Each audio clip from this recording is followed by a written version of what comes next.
Why does euthyroid 6 syndrome happen?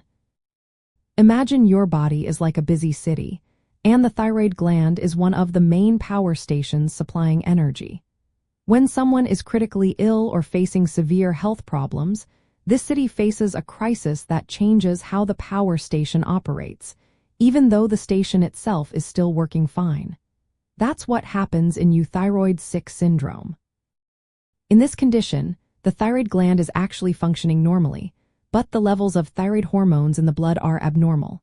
Typically, the active hormone called T3 drops, and sometimes the T4 hormone also decreases. Interestingly, the thyroid-stimulating hormone, which usually tells the thyroid to produce more hormones, stays normal or slightly increases.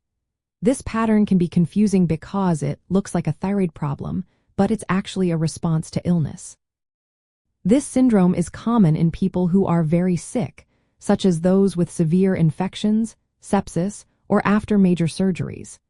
It can also happen in chronic illnesses like starvation, eating disorders, cancer, or kidney disease.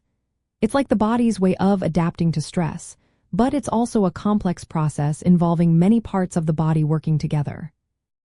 One key factor is the hypothalamic pituitary thyroid axis, which is the feedback system that controls thyroid hormones.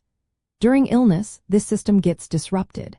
Inflammation causes the releases of chemicals called cytokines, which interfere with normal hormone production and metabolism. These cytokines can reduce the conversion of T4 into T3, the active form, and increase the production of reverse T3, an inactive hormone.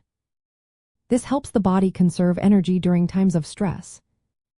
Understanding euthyroid 6 syndrome is very important when doctors interpret thyroid tests in very ill patients. It helps them distinguish between actual thyroid disease and changes caused by systemic illness. Recognizing this prevents unnecessary treatments, like giving thyroid hormones when they are not needed, and instead, the focus can be on treating the underlying illness.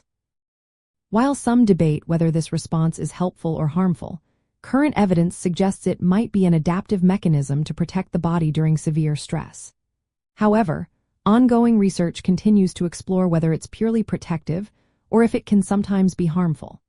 If you or someone you know has abnormal thyroid tests during illness, it's essential to consult healthcare professionals who can interpret these results carefully and consider the full clinical picture. Always remember, each person's situation is unique, and medical advice should be personalized.